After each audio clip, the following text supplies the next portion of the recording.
Alors, vous connaissez, vous avez entendu parler de ces agences de rating, de notation, Moody's et Standard & Poor's.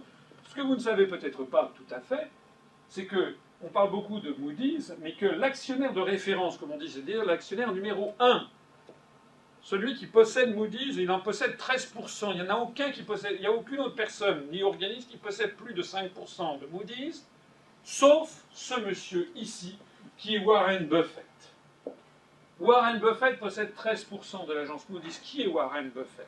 Warren Buffett, il est classé actuellement 3e fortune mondiale par le magazine Forbes, après un Mexicain et après Bill Gates qui a créé Microsoft.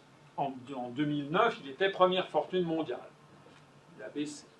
Mais enfin, ça veut dire que ce monsieur, qui est un Américain, possède donc 13% de Moody's. Donc lorsque Moody's, c'est un spéculateur né, lorsque Moody's annonce qu'elle va placer la France sous surveillance, M. Warren Buffett le sait avant que l'annonce soit faite. Donc il peut prendre des positions de vente ou d'achat à terme d'obligations, etc., sur la France, qui vont lui permettre de remporter le maximum d'argent. Donc nous avons en fait une société comme Moody's, mais on pourrait dire pareil de Standard & Poor's. Nous avons des sociétés qui sont des sociétés d'ailleurs, qui sont des sociétés de divulgation de fausses informations. Elles auraient dû être poursuivies en justice après l'affaire des subprimes et après l'affaire de Lehman Brothers. Selon les standards même de ces sociétés, notamment Standard & Poor's, une société qui doit déposer son bilan, qui risque de déposer son bilan dans les 6 mois, devait être cotée, je dis ça de mémoire, c'est peut-être pas parfaitement exact, mais c'est à peu près ça, devait être cotée selon les critères internes de Standard & Poor's, triple C, si une société risque de déposer son bilan dans les 6 mois. Quelques semaines avant que Lehman Brothers dépose son bilan, elle était encore cotée AAA. Et Standard & Poor's l'a rétrogradée à AA+, une semaine avant le dépôt de bilan de Lehman Brothers, ou 15 jours. Ça veut donc dire que ces notations ne valent rien. Elles auraient donc dû être poursuivies.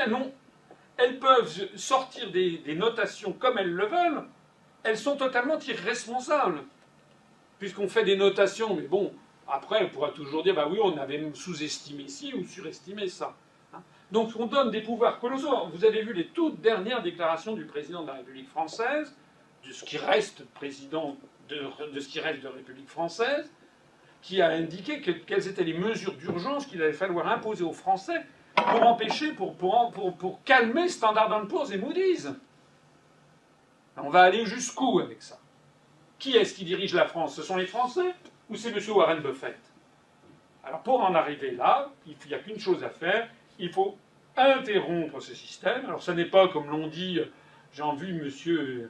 Hollande qui dit il faut réglementer, ou M. Barnier, le commissaire français, il faut réglementer les agences de notation américaines. De notation, c'est pas seulement américaine, l'agence Fitch est possédée par un Français, Marc Ladré de la Charrière.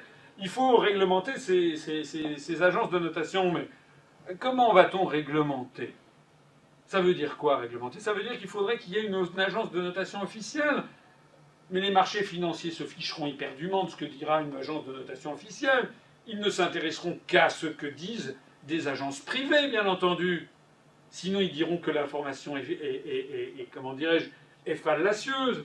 Donc il n'y a pas de moyen d'empêcher Standard & Poor's ou Moody's d'exister et de publier leurs notations. La seule possibilité de les empêcher de nuire, c'est tout simplement d'interrompre ce qui fait leur pouvoir, c'est-à-dire la mise en concurrence des marchés financiers mondiaux, c'est-à-dire la libre circulation des mouvements de capitaux, que nous proposons de supprimer, ce qui ne veut pas dire qu'il n'y aura plus de mouvement de capitaux du tout. Ça veut dire simplement qu'au-delà d'un certain montant, il faut des autorisations étatiques. C'était comme ça que ça existait pendant des siècles et pendant des décennies et des décennies. Et ça permettra aussi de lutter efficacement contre les délocalisations d'entreprises. Parce que sinon, comment peut-on s'opposer aux délocalisations d'entreprises si Renault peut d'un seul coup sortir 20 milliards d'euros pour aller construire une usine clé en main en Chine ou en Inde? On ne le peut pas.